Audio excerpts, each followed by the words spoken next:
എന്താണ് നീതുസിന്റെ പ്രത്യേകത? ഇവിടെ വന്നു കഴിഞ്ഞാൽ ഫസ്റ്റ് അറ്റംപ്റ്റിൽ തന്നെ കിട്ടുമെന്ന് ഉറപ്പായിരുന്നു. അടിപൊളി. അപ്പൊ അങ്ങനെ ഒരു വിശ്വാസം കൊണ്ടാണ് വന്ന് ഫസ്റ്റ് അറ്റംപ്റ്റിൽ ക്ലിയർ ചെയ്തേക്കുവാണ്. Like journey is very pretty good എന്ന് പറയാം. കാരണം നല്ലൊരു എക്സ്പോഷർ ആയിരുന്നു, നല്ല ഫാക്കൽറ്റീസും നല്ലൊരു വൈബ് ആയിരുന്നു. ഇപ്പോൾ കോളേജ് കഴിഞ്ഞിട്ട് ഇറങ്ങിയപ്പോൾ അതിന് സങ്കടമായിരുന്നു ആ ഒരു വൈബ് കിട്ടുമെന്നുള്ളത്. പക്ഷെ ഇവിടെ വന്നിട്ട് ഒരു set of crew of teachers ഉണ്ടായിരുന്നു, അതേപോലെ തന്നെ അതേപോലെ പിള്ളേരും ഉണ്ടായിരുന്നു. നല്ല വൈബ് തന്നെയായിരുന്നു. ഇവിടെ വന്നാൽ ജയിക്കും എന്നൊരു കോൺഫിഡൻസ് ഉണ്ടായിരുന്നു ഇവിടുത്തെ റിസൾട്ടൊക്കെ കണ്ട്. പിന്നെ റിലേറ്റീവ്സ് പറഞ്ഞിട്ടാണ് ഈ നീതൂസ് അക്കാഡമിയിലേക്ക് എത്തുന്നത്. പിന്നെ ഞാൻ തന്നെ എൻ്റെ രീതിക്ക് വെച്ച് റിസർച്ചൊക്കെ നടത്തിയിട്ടുണ്ടായിരുന്നു. ഒരു നെഗറ്റീവ് റിവ്യൂസ് പോലും ഉണ്ടായിരുന്നില്ല നോക്കിയപ്പോൾ. അപ്പോൾ എനിക്ക് ഉറപ്പായിരുന്നു ഭയങ്കര കോൺഫിഡൻ്റ് ആയിട്ട് ഇങ്ങോട്ട് വന്നത്. മറ്റുള്ള ഇൻസ്റ്റിറ്റ്യൂട്ടുകളിൽ ഞാൻ ഓൺലൈനായിട്ട് ഒരുപാട് പഠിച്ചിട്ടുണ്ട്. പക്ഷെ അതിനേക്കാളും ഒരുപാട് ടിപ്സും ട്രിക്സും ഒക്കെ നമുക്ക് ഇവിടെ നിന്നുള്ള ഫാക്കൽറ്റീസ് പറഞ്ഞു തന്നിട്ടുണ്ടായിരുന്നു. ഇവിടുത്തെ ടീച്ചേഴ്സ് പറയാതിരിക്കാൻ വയ്യ. ഞങ്ങളുടെ ശരിക്കുള്ള വിജയമല്ല, ശരിക്കും അവരുടെ വിജയമാണ്. ഇത്രയും പേരിലേക്ക് ഞങ്ങളുടെ ശരിക്കും റിസൾട്ട് വന്ന് വിളിച്ച് പറയുമ്പോൾ ഇവരുടെ ഹാപ്പിനെസ് കേൾക്കുമ്പോഴേ ഞങ്ങൾക്ക് ഇച്ചോട് സന്തോഷമാണ്. ഞങ്ങൾ ഭയങ്കര സൂപ്പർ എക്സൈറ്റഡ് ആയിരുന്നു. ഒരു ബാച്ചിൽ ഒരുമിച്ച് എഴുതിയ സ്റ്റുഡൻസ് ഇത്രയധികം ആളുകൾ ഒരുമിച്ച് പാസ്സാവുക എന്ന് പറയുന്നത് ഭയങ്കര ഒരു അച്ചീവ്മെന്റ് തന്നെയാണ്.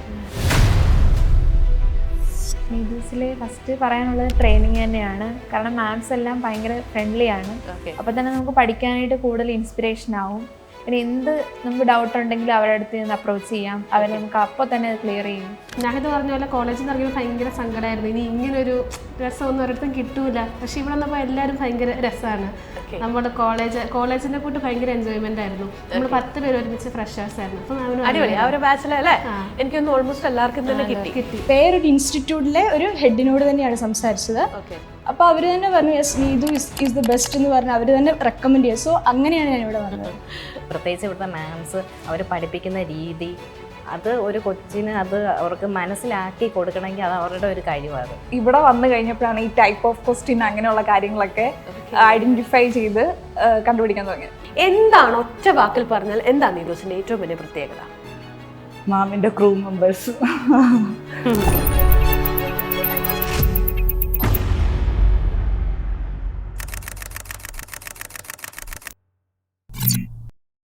ഹായ്, ഇന്നത്തെ സക്സസ് ടോക്സിന് ഒരുപാട് പ്രത്യേകതകളുണ്ട്. OET എന്ന സ്വപ്നവുമായിട്ട് നീതൂസിൻ്റെ ഓഫ്ലൈൻ പഠിക്കാനായി എത്തിയ 12 സ്റ്റുഡൻസ് ആണ് ഇന്ന് എന്നോടൊപ്പം സക്സസ് ടോക്സിലുള്ളത്. ജോസ്ലി, ആർഷ, ശ്രീലക്ഷ്മി, ഷെറിൻ, നാഗിദ്, റിയ, ജസ്ന, മെറിൻ, സുബി, ശ്രീകുട്ടി, അരുണിമ ആൻഡ് സ്നേഹ. ഒരുപാട് എക്സൈറ്റഡ് ആയിട്ടുള്ള ഒരു സക്സസ് ടോക്സിലാണ് ഇന്ന് നമ്മളെല്ലാവരും ഇരിക്കുന്നത് അല്ലേ? നമുക്ക് ആദ്യം തന്നെ ജോസ്ലിയോട് ചോദിക്കാം. യെസ് ജോസ്ലി, എങ്ങനെയുണ്ടായിരുന്നു നീതൂസിനോടൊപ്പം ഉണ്ടായിരുന്ന ഒരു ജേർണി? ആദ്യം തന്നെ എനിക്കിവിടെ വന്നിരിക്കാൻ പറ്റിയതിൽ ഭയങ്കര സന്തോഷം. മാം പറയുന്ന പോലെ ഇതൊരു ബ്ലെസ്ഡ് അക്കാഡമിയാണ്. തീർച്ചയായും ഇവിടെ വന്നതിന് ശേഷമാണ് എനിക്കിത് കിട്ടിയത്. ഞാൻ ഒത്തിരി പ്രാവശ്യം OET അറ്റംപ്റ്റ് ചെയ്തിട്ടുണ്ട്. ലാസ്റ്റാണ് ഇവിടെ വന്നത്. ഇത് എത്രാമത്തെ അറ്റംപ്റ്റ് ആണ്? എൻ്റെ 7th അറ്റംപ്റ്റ് ആണ്. 7th അറ്റംപ്റ്റ് ആണ്. ഓക്കെ, നമുക്ക് തിരിച്ചു വരാം. നമുക്ക് അടുത്തായിട്ട് ആർഷയിലോട്ട് പോവാം. ആർഷ, എങ്ങനെയാണ് നീതൂസിലെത്തിയത്? ആർഷ ഇവിടെ എനിക്ക് തോന്നുന്നു ക്രാഷ് കോഴ്സ് അറ്റൻഡ് ചെയ്യാനായിട്ട് വന്ന ഒരാളാണ് അല്ലേ? എക്സാം ക്രാഷിന് വേണ്ടി വന്ന ഒരാളാണ്. എങ്ങനെയുണ്ടായിരുന്നു ആർഷ ഒരു 1 month ട്രെയിനിങ്? ഞാൻ ആക്ച്വലി ഭയങ്കര ടെൻഷനായിട്ടാണ് വന്നത്. ഞാൻ ഓൾറെഡി ഐലൻഡ് പ്രോസസ്സിങ് ചെയ്യുന്നുണ്ടായിരുന്നു.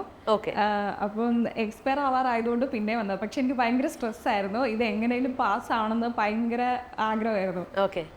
ബട്ട് സ്കോർ കിട്ടി കഴിഞ്ഞപ്പോൾ എനിക്ക് ഭയങ്കര സന്തോഷമായി. ഒരുപാട് നന്ദിയുണ്ട് മാമിന്.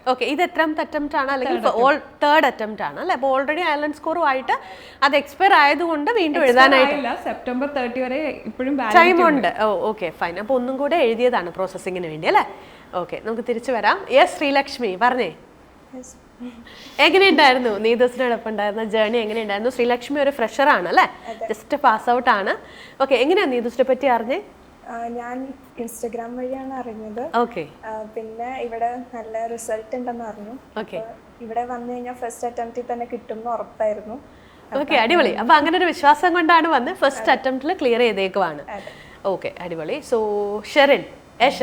ഷെറിന്റെ എത്രാമത്തെ അറ്റംപ്റ്റ് ആണ്? എൻ്റെ സെക്കൻഡ് അറ്റംപ്റ്റ് ആണ്. എങ്ങനെയാണ് നീതൂസിലെത്തിയത്? എത്ര മന്ത് ട്രെയിനിങ് പ്രോഗ്രാം ആയിരുന്നു? ഞാൻ 3 month ട്രെയിനിങ് പ്രോഗ്രാമാണ്. 3 months ആയിരുന്നു. ഞാൻ മാമിന്റെ ഒരുപാട് പോസ്റ്റുകൾ കണ്ടിട്ടുണ്ട്. പിന്നെ എൻ്റെ റിലേറ്റീവ്സ് റെക്കമെൻഡ് ചെയ്യുന്ന ഒരു അക്കാഡമി നീതൂസ് അക്കാഡമി. അതുകൊണ്ട് ഇവിടെ വന്നാൽ ജയിക്കും എന്നൊരു കോൺഫിഡൻസ് ഉണ്ടായിരുന്നു ഇവിടുത്തെ റിസൾട്ട് ഒക്കെ കണ്ട്. അങ്ങനെയാണ് ഞാനിവിടെ എത്തിയത്. ഓക്കെ, ഇത് സെക്കൻഡ് അറ്റംപ്റ്റ് ആണെന്നാ പറഞ്ഞത് അല്ലേ? ഓക്കെ, ഫുൾ ബിയോട് കൂടാണോ പാസ്സായിരിക്കുന്നത്? 3 B ഒരു C+. ഒരു 3 Bയും ഒരു C+ ആണ്. ഓക്കെ, നമുക്ക് നാഗിത്തിലോട്ട് വരാം. യെസ് നാഗിത്ത്, എങ്ങനെയുണ്ടായിരുന്നു ഈ ഒരു ജേർണി? നാഗിത്ത് ഓൾസോ ഫ്രഷർ ആണ് അല്ലേ? ഇപ്പൊ ജസ്റ്റ് പാസ് ഔട്ട് ആണ്. എന്തുകൊണ്ടാണ് അല്ലെങ്കിൽ എങ്ങനെയാണ് നീതൂസിലോട്ട് എത്തിയത്? മാം, ഞാൻ ഇൻസ്റ്റാഗ്രാം വഴിയാണ് വന്നത് ആക്ച്വലി. സക്സസ് മീറ്റും എല്ലാം കണ്ടിട്ട് ആക്ച്വലി വരുമ്പോൾ എനിക്കൊരു ഐഡിയ ഉണ്ടാവില്ല, റീഡിങ് എന്താണെന്ന് പോലും എനിക്ക് അറിയില്ലാണ്ട് വന്നത്. കാരണം എൻ്റെ ബാക്ക്ഗ്രൗണ്ടിൽ നിന്ന് ആരും ഇങ്ങനെ പുറത്ത് പോയിട്ടൊന്നും പഠിച്ചിട്ടില്ല, എല്ലാവരും GCC കൺട്രീസ് നോക്കിയിരുന്നത്. So like journey is very pretty good എന്ന് പറയാം. കാരണം നല്ലൊരു എക്സ്പോഷർ ആയിരുന്നു, നല്ല ഫാക്കൽറ്റീസും നല്ലൊരു വൈബ് ആയിരുന്നു. ഇപ്പോൾ കോളേജ് കഴിഞ്ഞിട്ട് ഇറങ്ങിയപ്പോൾ അതിന് സങ്കടമായിരുന്നു, ആ ഒരു വൈബ് കിട്ടുമെന്നുള്ളത്. പക്ഷേ ഇവിടെ വന്നിട്ട് ഒരു set of crew of teachers ഉണ്ടായിരുന്നു, അതേപോലെ തന്നെ അതേപോലെ പിള്ളേരും ഉണ്ടായിരുന്നു. നല്ല വൈബ് തന്നെയായിരുന്നു. So it was good. Okay, നമുക്ക് തിരിച്ചു തരാം കേട്ടോ. യെസ് റിയ, റിയയുടെ എത്രാമത്തെ അറ്റംപ്റ്റ് ആണ്? തേർഡ് അറ്റംപ്റ്റ് ആയിരുന്നു. തേർഡ് അറ്റംപ്റ്റ് ആണ്. ഞാനാണെങ്കിൽ ജോബ് റിസൈൻ ചെയ്തിട്ട് ഇവിടെ വന്നത് പഠിക്കാൻ വേണ്ടി. ഓക്കെ, റിസൈൻ ചെയ്തിട്ട് എവിടെയായിരുന്നു വർക്ക് ചെയ്തത്? സൗദിയിൽ വർക്ക് ചെയ്തോണ്ട്. ഓക്കെ, അപ്പൊ സൗദിയിലെ ജോബ് റിസൈൻ ചെയ്ത് ഓഫ്ലൈൻ ചേരാനായിട്ട് നീതൂസിലെത്തിയത്. ഓൺലൈൻ പഠിക്കാൻ പറ്റുന്നുണ്ടായിരുന്നു, ഡ്യൂട്ടി അവേഴ്സ് ഒന്നും ആവുന്നില്ലായിരുന്നു. ഓക്കെ, കുറെ ആളുകൾ പറഞ്ഞു നീതൂസ് പോയാൽ മതി എന്ന് പറഞ്ഞു. അങ്ങനെ ഇവിടെ വന്നു. ഓക്കെ, അടിപൊളി. ഇവിടെ വന്നു കഴിഞ്ഞപ്പോൾ ഞാൻ മനസ്സിലാക്കിയതേ അല്ലായിരുന്നു OET. കാരണം ക്രൈറ്റീരിയ എന്നൊരു സംഭവമൊക്കെ എനിക്ക് ആദ്യമായിട്ട് കേൾക്കുമായിരുന്നു. അപ്പം ഞാൻ വിചാരിച്ചു എൻ്റെ പോയ മൊഡ്യൂൾ മാത്രമായിരിക്കും എനിക്ക് ടഫാണ്. പക്ഷെ എനിക്ക് മനസ്സിലായി 4 മൊഡ്യൂളും എനിക്ക് ടഫാന്നുള്ളത് മനസ്സിലായി. പിന്നെ അത് ഇവിടെ വന്നപ്പോൾ പഠിപ്പിച്ച മാഡംസ് അത്ര സപ്പോർട്ടായിരുന്നു. അങ്ങനെയാണ് പാസ്സായി വന്നത്. ഓക്കെ, ഒരുപാട് സന്തോഷം അറിയാം. Yes Jasna, just pass out ആണ് അല്ലേ? ഓക്കെ, നിങ്ങളൊരു ടീമായിട്ടാണ് ഇങ്ങോട്ട് എത്തിയത് അല്ലേ? ഞങ്ങൾ 2 പേര്. അതെ, okay. Yes, Merin and Jasna ഒരുമിച്ചാണ് വന്നത്. എങ്ങനെയുണ്ടായിരുന്നു ജസ്ന നീതൂസിനോടൊപ്പം ഉള്ളായിരുന്ന ജേണി? ഞാനെൻ്റെ 4th ഇയർ ലാസ്റ്റ് ആയപ്പോഴാണ് ഇങ്ങനെ OET കോച്ചിങ്ങിനെ പറ്റി ചിന്തിച്ചു തുടങ്ങുന്നത്. പിന്നെ റിലേറ്റീവ്സ് പറഞ്ഞിട്ടാണ് ഈ നീതൂസ് അക്കാഡമിയിലേക്ക് എത്തുന്നത്. പിന്നെ ഞാൻ തന്നെ എൻ്റെ രീതിക്ക് വെച്ച് റിസർച്ചൊക്കെ നടത്തിയിട്ടുണ്ടായിരുന്നു. ഒരു നെഗറ്റീവ് റിവ്യൂസ് പോലും ഉണ്ടായിരുന്നില്ല നോക്കിയപ്പോൾ. അപ്പോൾ എനിക്ക് ഉറപ്പായിരുന്നു, ഭയങ്കര കോൺഫിഡൻ്റ് ആയിട്ട് ഇങ്ങോട്ട് വന്നത്. വന്നു കഴിഞ്ഞപ്പം ഞാൻ കരുതിയത് പോലൊന്നും അല്ലായിരുന്നു. എന്ന് വെച്ചാൽ ഇതങ്ങനൊന്നും അല്ലടാ ഇതായിരുന്നു. പിന്നെ ട്യൂട്ടേഴ്സൊക്കെ ഭയങ്കര മോട്ടിവേറ്റിംഗ് ആയിരുന്നു. അപ്പോൾ കുറച്ച് കോൺഫിഡൻസ് ഒക്കെ കിട്ടി. 1 വീക്ക് കൊണ്ട് സെറ്റായി. ഓക്കെ, അപ്പൊ ആദ്യം വന്നപ്പോ തുടക്കത്തിൽ ഒരു അല്ലെ ഇത് കോൺഫിഡൻസിലാണ് വന്നത്. കാരണം ഇവിടുത്തെ റിസൾട്ട് ഒക്കെ കണ്ടിട്ട് കിട്ടും. പക്ഷെ കുറച്ച് മനസ്സിലായത് അങ്ങനെ അല്ലായിരുന്നു എന്ന്. പിന്നെ ട്യൂട്ടേഴ്സിന്റെ ഒക്കെ ഒരു മോട്ടിവേഷൻ ഒക്കെ വെച്ചിട്ട് 1 വീക്ക് കൊണ്ട് ഓൾറെഡി എല്ലാ മോഡ്യൂൾസും സെറ്റായി. ഓക്കെ, നമുക്ക് മെറിലോട്ട് വരാം. യെസ് മെറിൻ, നിങ്ങൾ രണ്ടുപേരും ഒരുമിച്ചാണ് വന്നത് അല്ലേ? എങ്ങനെയുണ്ടായിരുന്നു നീതൂസിന്റെ ഒരു എക്സ്പോഷർ? എങ്ങനെയുണ്ടായിരുന്നു മാം? ജസ്റ്റിക്ക് റിലേറ്റീവ്സ് റെക്കമെൻഡ് ചെയ്താൽ വന്നത്. എനിക്ക് ഞാൻ ജസ്റ്റ് റെക്കമെൻഡ് ചെയ്ത് തന്നിട്ടാണ് വന്നത്. ഞങ്ങൾ 4th ഇയറിന്റെ എക്സാം, എനിക്ക് ഇപ്പോഴും ഓർമ്മയുണ്ട്. 4th ഇയറിന്റെ എക്സാമിന് പഠിക്കുമ്പോൾ ഞാനിരുന്ന് വിന്നേഴ്സ് മീറ്റ് കാണുന്നുണ്ടായിരുന്നു ഇവിടുത്തെ. അങ്ങനെ ഞങ്ങൾ 3 ദിവസം പോലും ഞങ്ങൾ വീട്ടിൽ ഇരുന്നില്ല. സെക്കൻഡ് ഡേ ഞങ്ങൾ ഇവിടെ വന്നു പഠിക്കാൻ. എനിക്ക് OET പെൻസിൽ കൊണ്ടായിരുന്നത് പോലും എനിക്കറിയത്തില്ലായിരുന്നു. ഇവിടെ വന്നിട്ടാണ് ഞാൻ എല്ലാം അറിയണേ. ഇവിടെ എല്ലാം ഞാനിത് പറഞ്ഞ പോലെ കോളേജിൽ നിന്ന് ഇറങ്ങിയപ്പോൾ ഭയങ്കര സങ്കടമായിരുന്നു. ഇനി ഇങ്ങനൊരു രസമൊന്നും ഒരിടത്തും കിട്ടൂല. പക്ഷെ ഇവിടെ വന്നപ്പോൾ എല്ലാവരും ഭയങ്കര രസമാണ്. നമ്മുടെ കോളേജിനെ കൂട്ട് ഭയങ്കര എൻജോയ്മെന്റ് ആയിരുന്നു. നമ്മൾ 10 പേര് ഒരുമിച്ച് ഫ്രഷേഴ്സ് ആയിരുന്നു. എനിക്കൊന്ന് ഓൾമോസ്റ്റ് എല്ലാവർക്കും തന്നെ കിട്ടി. ഓക്കെ, അപ്പോൾ സുബിക്ക് ഏറ്റവും ടഫായിട്ടുള്ള മോഡ്യൂൾ ഏതായിരുന്നു? എനിക്ക് റീഡിംഗ് ആയിരുന്നു ഏറ്റവും ടഫായിട്ടുള്ള മൊഡ്യൂൾ. ഓക്കെ, റീഡിംഗ് ആയിരുന്നു ഏറ്റവും ടഫായിട്ടുള്ള മൊഡ്യൂൾ അല്ലേ? ഓക്കെ, എങ്ങനെയാണ് നീതൂസിലോട്ട് എത്തിയത്? ഞാൻ എൻ്റെ സീനിയേഴ്സ് അവർ റെക്കമെൻഡ് ചെയ്തതാണ്. ഞാൻ സൗദിയിലാണ് വർക്ക് ചെയ്തത്. സൗദിയിൽ വർക്ക് ചെയ്ത ആളാണ്. അവിടെ എൻ്റെ സീനിയേഴ്സ് എല്ലാവരും നീതൂസിൽ തന്നെയാണ് പഠിച്ചത്. ഓക്കെ, അവിടെ നിന്ന് തന്നെ പ്രോസസ്സിങ് ചെയ്ത് എല്ലാവരും പുറത്തോട്ട് പോകുമായിരുന്നു. ഓക്കെ, അപ്പോൾ എല്ലാവരും റെക്കമെൻഡ് ചെയ്തു നീതൂസിൽ തന്നെ പഠിക്കുക, അപ്പം റീഡിംഗ് മൊഡ്യൂൾ എളുപ്പമായിട്ട് കിട്ടും, എളുപ്പമായിരിക്കും എന്ന് പറഞ്ഞ് അങ്ങനെ സീനിയേഴ്സ് പറഞ്ഞിട്ടാണ് ഇവിടെ എത്തിയത്. ഇപ്പോൾ സൗദിയിൽ നിന്ന് റിസൈൻ ചെയ്ത് വന്നോ? അതോ? അതെ, ഞാൻ റിസൈൻ ചെയ്ത് വന്നതാണ് മാം, പഠിക്കാൻ വേണ്ടിയിട്ട്. അപ്പോൾ റിസൈൻ ചെയ്താണ് നീതൂസിൽ OET എന്ന ഒരു വലിയൊരു ജേർണിക്ക് വേണ്ടി എത്തിയത് അല്ലേ? തിരിച്ചു വരാം. എസ് ശ്രീകുട്ടി, എത്ര നാളത്തെ ട്രെയിനിങ് പ്രോഗ്രാം ആയിരുന്നു നീതൂസിലെ?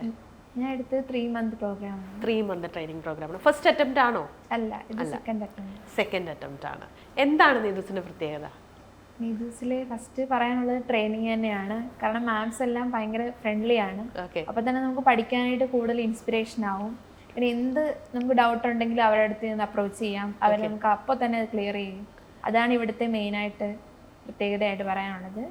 പിന്നെ ഇൻഡിവിജ്വൽ കറക്ഷൻസ് ഭയങ്കര ഹെൽപ്ഫുൾ ആണ് എല്ലാ സ്റ്റുഡൻസിനും. ഓക്കെ, അടിപൊളി. അപ്പോൾ ഇൻഡിവിജ്വൽ കറക്ഷനും അതുപോലെ തന്നെ അല്ലെ നല്ലൊരു ട്രെയിനിങ്ങുമാണ് ശ്രീകുട്ടി പറഞ്ഞത്. അരുണിമ, യെസ്, എങ്ങനെയാണ് അരുണിമ നീതൂസിലെത്തിയത്?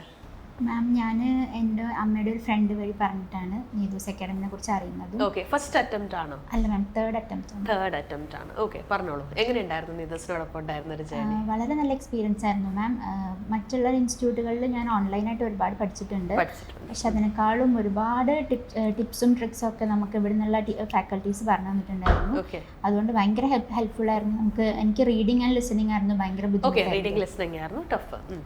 അതുകൊണ്ട് അത് ടാക്കിൾ ചെയ്യാൻ വേണ്ടിയിട്ട് നമ്മുടെ ടീച്ചേഴ്സ് ഒരുപാട് ഹെൽപ്പ് ചെയ്തിട്ടുണ്ട്. നല്ല എക്സ്പീരിയൻസ് ആയിരുന്നു. നല്ല എക്സ്പീരിയൻസ് ആയിരുന്നു. ഓക്കെ, സ്നേഹയിലോട്ട് വരാം. സ്നേഹ ഫ്രഷറാണ് അല്ലേ?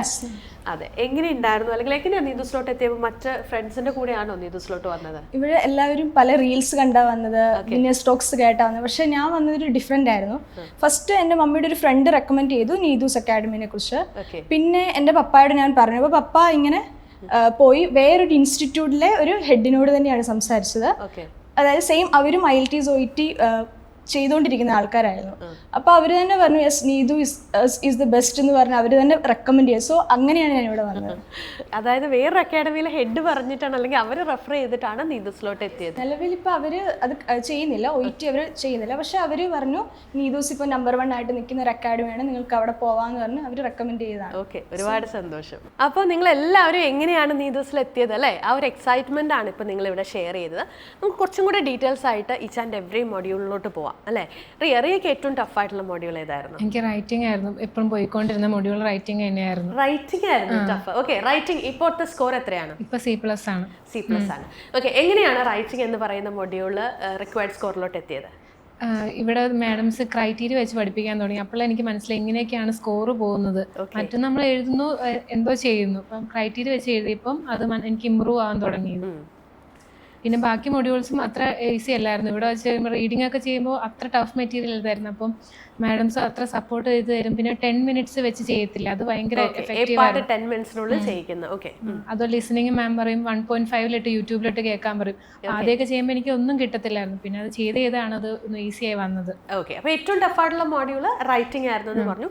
ക്രൈറ്റീരിയ ആൻഡ് ഇൻഡിവിജ്വൽ കറക്ഷൻ ആണ് അതിനകത്ത് ഏറ്റവും കൂടുതൽ ഹെൽപ്പ് ചെയ്തത് അല്ലേ? ഓക്കെ, നാഗത്തിന് ഏതായിരുന്നു റൈറ്റിംഗ് തന്നെയായിരുന്നു? റൈറ്റിംഗ് ആയിരുന്നു. ഞാൻ ഓർക്കുന്നുണ്ട്, ഞാൻ പറയുകയും ചെയ്തു നിങ്ങളുടെ ബാച്ചിലാണ് റൈറ്റിംഗ് ഇത്രയും ഒരു ബുദ്ധിമുട്ടാണെന്നുള്ള ഒരു കമന്റ് ഞാൻ കേട്ടത്. ഓക്കെ, എങ്ങനെയാണ് റൈറ്റിംഗിന്റെ സ്കോർ എത്രയാണ്? എനിക്ക് 370 ആണ്. എങ്ങനെയാണ് 370 എന്നൊരു സ്കോറിലോട്ട് എത്തിയത്? മാം ആക്ച്വലി എനിക്ക് ആദ്യം ഭയങ്കര ബുദ്ധിമുട്ടായിരുന്നു. കാരണം ഞാൻ തിങ്ക് ചെയ്യുന്ന ഇതും ടീച്ചേഴ്സ് തിങ്ക് ചെയ്യുന്നത് ഭയങ്കര ഡിഫറെന്റ് ആയിരുന്നു. കാരണം എനിക്ക് റെലവെന്റ് ആയി തോന്നും, അവർക്ക് റെലവെന്റ് തോന്നും, ഭയങ്കര ഡിഫറെന്റ് ആയി. ഞാൻ ക്ലാസ്സിൽ എപ്പോഴും ഒരു വാക്ക് ഒരു തർക്കം പോലെ ഉണ്ടാവും. അപ്പൊ ടീച്ചേഴ്സ് വരുമ്പോൾ അവർ പ്രിപ്പയർ ചെയ്ത് വരും. അനീന മാം എപ്പോഴും പറയും നിങ്ങൾ ക്ലാസ് വരുമ്പോൾ സൂക്ഷിക്കണം, കാരണം ശരിക്കും നോക്കിയിട്ട് വരാൻ പറ്റില്ല. കാരണം ഞങ്ങൾ ഭയങ്കരമായിട്ട് ആകെ ചെയ്തിരുന്നു, എന്തുകൊണ്ട് അങ്ങനെ ചിന്തിച്ചു വിടാം.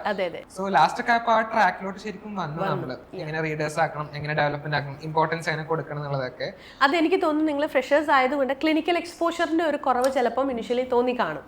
പിന്നെ നമ്മള് മെയിൻലി മെഡിക്കൽ നോളജ് ഭയങ്കരമായിട്ട് ഇംപ്ലൈ ചെയ്യാൻ നോക്കിയിരുന്നു. ശരിക്കും അത് വേണ്ട എന്നായിരുന്നു അവർ പറഞ്ഞിരുന്നൊക്കെ. അപ്പൊ അത് ആ ഫ്രഷർ ആയതിന്റെ ആ ഒരു ഇതാണ്. പിന്നെ ഒരു ഐഡിയ ഇല്ലാണ്ട് വന്ന കാരണം മെയിൻലി ഒരു എക്സ്പീരിയൻസ് ഒന്നും ഇല്ലല്ലോ. സോ അങ്ങനെ ടീച്ചേഴ്സ് ഇൻഡിവിജ്വൽ കറക്ഷൻ ഭയങ്കര ഹെൽപ്ഫുൾ ആയിരുന്നു. നമ്മൾ ശരിക്കും തന്നെ അവർ നമ്മളെ എന്തെങ്കിലും മിസ്റ്റേക്ക് എടുത്തിരുത്തി പറയും, സാരില്ല അടുത്ത ആക്കാൻ ടൈം ഉണ്ട് എന്ന് പറയും. ടീച്ചർ ഇൻഡിവിജ്വൽ ചിലപ്പോൾ ഇമ്പോസിഷൻ ആയിട്ടാവും മാറ്റാം. അതൊക്കെ ഭയങ്കര ഹെൽപ്ഫുൾ ആയിരുന്നു ഓരോ കാര്യങ്ങള്.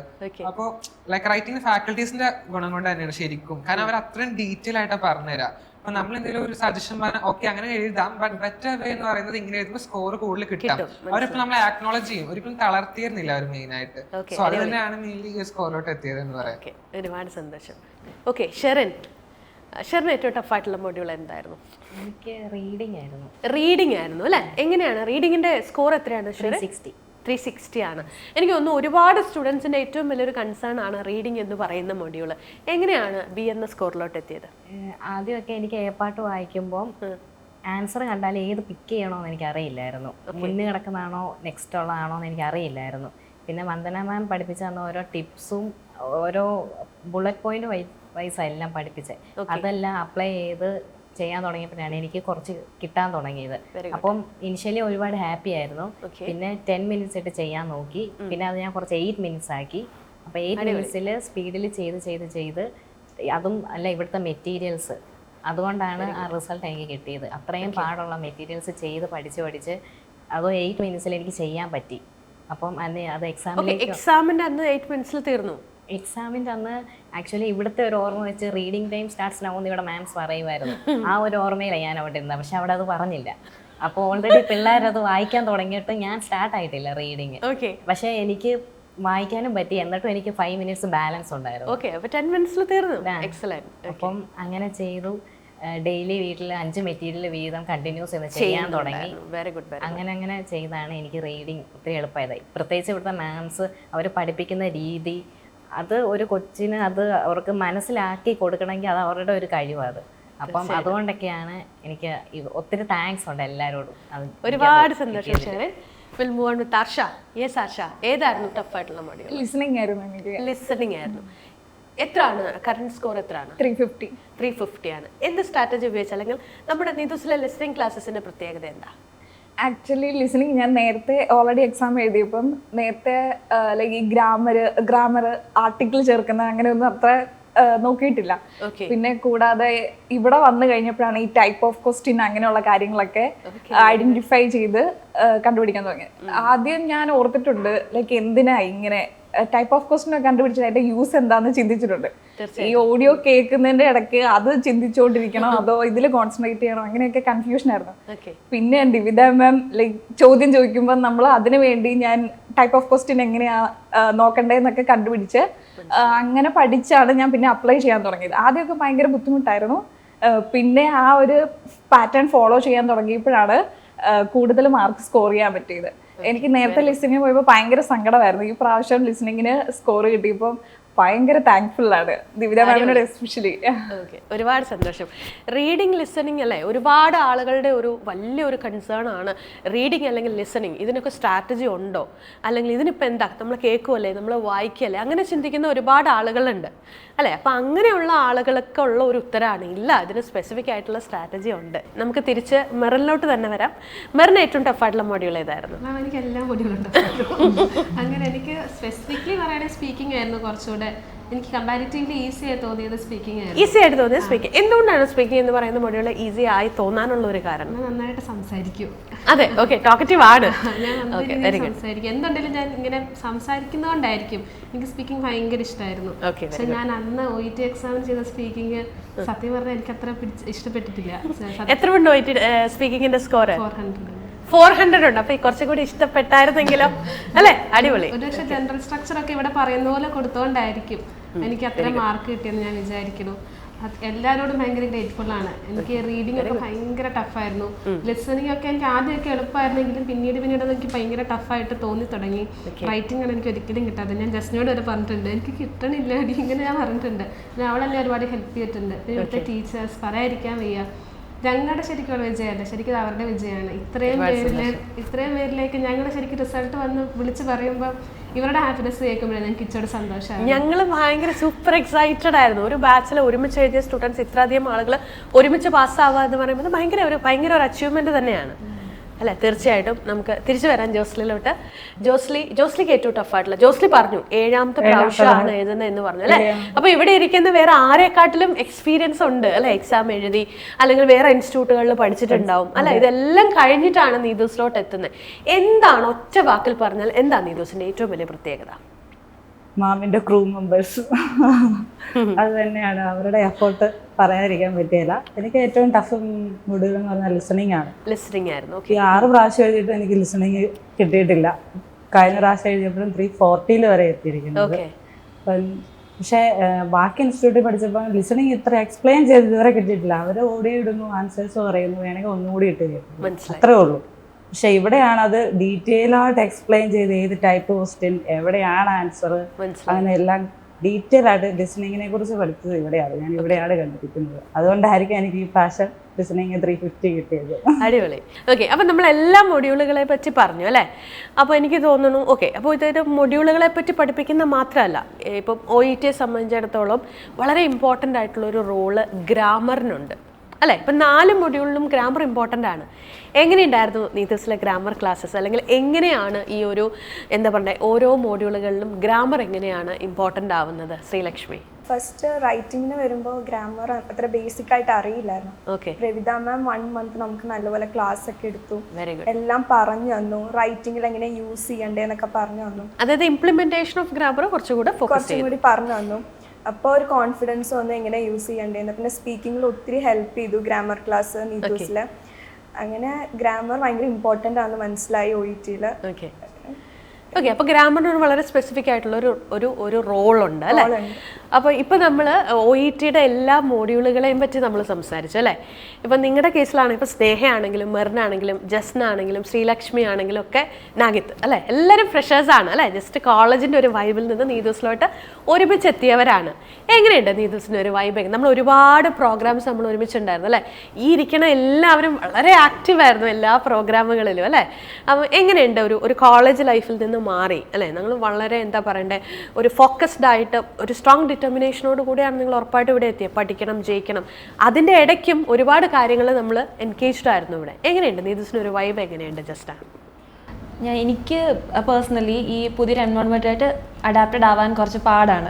കാരണം വെച്ചാൽ മാം ഭയങ്കര ടെൻഷനുള്ള ഒരാളാണ്. സംസാരിക്കുമ്പോഴേക്കും എനിക്ക് ഏറ്റവും പാടായിട്ടുള്ള മോഡ്യൂൾ സ്പീക്കിംഗ് ആയിരുന്നു. അത് വേറൊന്നും കൊണ്ടല്ല, മെയിനായിട്ട് എനിക്ക് ടെൻഷൻ വരും. പക്ഷേ ഇവിടെ വന്നിട്ട് ഇവിടുത്തെ ഒരു വൈബ്, ഒരു കംഫർട്ട് സോൺ എനിക്ക് ഉണ്ടായി. അത് കാരണം എല്ലാ മോഡ്യൂൾസും ഭയങ്കര എളുപ്പമായിട്ട് എനിക്ക് ചെയ്യാൻ പറ്റി. ഭയങ്കര വൈബാണ്, കോളേജ് വൈബാണ്. എല്ലാവരും തമ്മിൽ മുന്നേ ഒരു പരിചയം ഉള്ളതുപോലെ ഫീൽ ചെയ്തു. മാംസ് ഒക്കെ ആണെന്നുണ്ടെങ്കിലും അവർ എന്താ സ്ട്രിക്റ്റ് ആണ്, എന്നാൽ പോലും ഭയങ്കര ഫ്രണ്ട്ലി ആണ്. നമുക്ക് എപ്പോൾ വേണമെങ്കിലും അപ്രോച്ച് ചെയ്യാൻ പറ്റുന്ന ഒരു റിലേഷൻ ഞങ്ങൾ തമ്മിൽ ഉണ്ടാക്കിയെടുത്തിട്ടുണ്ടായിരുന്നു മാം. ശ്രീകുട്ടി, ഏറ്റവും ടഫായിട്ടുള്ള മോഡ്യൂൾ ഏതായിരുന്നു? എനിക്ക് ഏറ്റവും ടഫ് റീഡിംഗ് ആയിരുന്നു. ഓക്കെ, റീഡിംഗ് ആയിരുന്നു. എത്ര ഉണ്ട് റീഡിങ്ങിന്റെ സ്കോർ? ഇപ്പോൾ 350 ആണ്. 350 ആണ്.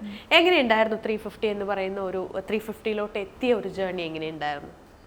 എന്നെ സംബന്ധിച്ചിടത്തോളം 350-ലേക്ക് എത്താനായിട്ട് ഏറ്റവും ഇതായത് വന്ദന മാമിൻ്റെ ക്ലാസ്സാണ്. അതുപോലെ തന്നെ എമി മാം, രണ്ടുപേരുടെയും സപ്പോർട്ട് കൊണ്ടാണ് ഇത്രയും ഞാൻ സ്നേഹയോട് എപ്പോഴും പറയും, ഞങ്ങൾ റൂംമേറ്റ് ആയിരുന്നു, എപ്പോഴും പഠിക്കുന്നതെല്ലാം ഒരുമിച്ചായിരുന്നു. അപ്പോൾ ഞാൻ സ്നേഹയെടുത്ത് പറയുമായിരുന്നു എനിക്ക് ഭയങ്കര ടഫ് റീഡിംഗ് ആണ്, എനിക്ക് പറ്റുന്നില്ല എന്ന് പറയും. പക്ഷേ വന്ദന മാമിൻ്റെ ഓരോ ക്ലാസ്സും മാം പറഞ്ഞു തരുന്ന രീതികൾ ഭയങ്കരമായിട്ട് ഹെൽപ്ഫുള്ളായി. സ്നേഹയ്ക്ക് ഏറ്റവും ടഫായിട്ടുള്ള മോഡ്യൂൾ ഏതായിരുന്നു? എനിക്ക് ഏറ്റവും ടഫസ്റ്റ് മോഡ്യൂൾ ലിസണിങ് ആയിരുന്നു. എസ്പെഷ്യലി സി പാർട്സ് ആയിരുന്നു. അപ്പം വന്ദന മാം, അനില മാം, വിനി മാം, ഇവർ 3 പേരുടെയും ക്ലാസ്സസ് എനിക്ക് അറ്റൻഡ് ചെയ്യാൻ പറ്റുന്നുണ്ട്. അപ്പോൾ അവർ 3 പേരും റെക്കമെൻഡ് ചെയ്ത് ഒത്തിരി പോഡ്കാസ്റ്റുകൾ കേൾക്കുക, പിന്നെ ഇവിടുന്ന് തന്നെ തരുന്ന മെറ്റീരിയൽസ് വീട്ടിൽ കൊണ്ടുപോയി ചെയ്യാൻ വേണ്ടി മെറ്റീരിയൽസ് തരുമായിരുന്നു. അത് തന്നെ ഞാൻ അല്ലാണ്ട് എക്സ്ട്രാ ഒരു മെറ്റീരിയൽസ് ഞാൻ ചെയ്തിട്ടില്ല. ഇപ്പൊ 350 ഉണ്ട്. 350 ആണ്. ഓക്കെ, സുബിയുടെ എത്രാമത്തെ അറ്റംപ്റ്റ് ആണിത്? ഇതെന്റെ 5th attempt ആണ്. 5th attempt ആണ്. അപ്പൊ എനിക്ക് തോന്നുന്നു ഇവരെക്കാട്ടിലും എല്ലാവരെക്കാട്ടിലും ഒരുപാട് കാര്യങ്ങൾ പറയാനുണ്ടാവും അല്ലെ? ഇപ്പൊ ജോസ്ലി പറഞ്ഞു ജോസ്ലിയുടെ 7th attempt ആണെന്നുള്ളത്. ഓക്കെ, സുബിയുടെ 5th attempt ആണ്. എങ്ങനെയുണ്ടായിരുന്നു സുബി നീതൂസിനോടൊപ്പം ഉള്ള ഒരു ജേർണി എന്ന് സുബി പറഞ്ഞു ഓൾറെഡി. എന്താണ് നീതൂസിന്റെ പ്രത്യേകത? കാര്യം വേറെ അക്കാഡമികളിൽ ഉറപ്പായിട്ടും പഠിച്ചിട്ടുണ്ടാവും അല്ലെ? അതെ മാം, ഇവിടെ വന്നിട്ടാണ് ഞാൻ ടൈം മാനേജ്മെന്റ് നല്ലതുപോലെ പഠിച്ചത്. പിന്നെ റീഡിംഗ് എക്സാമിന് എനിക്ക് 9 minutes കൊണ്ട് ഏർപ്പാട്ട് ഞാൻ കംപ്ലീറ്റ് ചെയ്തു. പിന്നെ എനിക്ക് ചെയ്യാൻ എപ്പോഴും എനിക്ക് ടൈം എനിക്ക് കിട്ടാറില്ല. എനിക്ക് എപ്പോഴും ലിസണിങ് ആയാലും എല്ലാം ഞാൻ ഒരു ഓഡിയോ അടുത്ത ക്വസ്റ്റ്യനിലോട്ട് പോകുമ്പോൾ ഞാൻ ചിന്തിച്ചിരിക്കുമായിരുന്നു. പക്ഷെ ഇവിടെ വന്ന് ഇവിടുത്തെ മെറ്റീരിയൽ ചെയ്തതിന് ശേഷമാണ് ഞാൻ ഓക്കെ ആയിരുന്നു. അപ്പോൾ റീഡിംഗ് ലിസണിംഗ് ആയിരുന്നു ടഫായിട്ടുള്ളത്. ഓക്കെ, അപ്പോൾ ഒരുപാട് സന്തോഷം. അപ്പോൾ നമ്മൾ ഒരുപാട് കാര്യങ്ങൾ ഇന്ന് അല്ലേ OET-യുടെ ഒരു ജേർണിയെ പറ്റി ഡിസ്കസ് ചെയ്തു. സോ വളരെ എക്സൈറ്റിംഗ് ആയിട്ടുള്ള ഒരു സക്സസ് ടോക്സ് ആണ്, അതും 12 പേരെ ഒരുമിച്ചെത്തിയുള്ള സക്സസ് ടോക്സ് ആണ് ഇന്ന് നിങ്ങൾ കണ്ടത്. എനിക്കിനി സംസാരിക്കാനുള്ളത് ഈ ഒരു സക്സസ് ടോക്സ് കണ്ടുകൊണ്ടിരിക്കുന്ന നിങ്ങളോടാണ്. ഇത്രയധികം ആളുകൾ ഒരേ സ്വരത്തിൽ പറയുന്ന ഒറ്റ കാര്യമുള്ളൂ, ഇറ്റ് ഈസ് പോസിബിൾ. സോ മടിച്ചു നിൽക്കേണ്ട ആവശ്യമില്ല. നിങ്ങളൊരു ഫ്രഷർ ആയിക്കൊള്ളട്ടെ, എഴുതി മടുത്തവരായിക്കൊള്ളട്ടെ, ആരാണെങ്കിലും OET എന്നത് നിങ്ങളുടെ ഓപ്ഷനാണ്. നിങ്ങളൊന്ന് മനസ്സ് വെച്ചാൽ ഉറപ്പാണ് നിങ്ങൾ ജയിച്ചിരിക്കും. കാരണം ഇത്രയധികം ആളുകൾ ഒരേ സ്വരത്തിൽ അത് തന്നെയാണ് ഇന്നിവിടെ ഡിസ്കസ് ചെയ്തത്. വീണ്ടും ഇതുപോലെയുള്ള എക്സൈറ്റിംഗ് ആയിട്ടുള്ള ഇൻസ്പിറേഷണൽ ആയിട്ടുള്ള സക്സസ് ടോക്സുമായിട്ട് നമുക്ക് വീണ്ടും കാണാം. Thank you. Needus Academy, India's #1 language academy.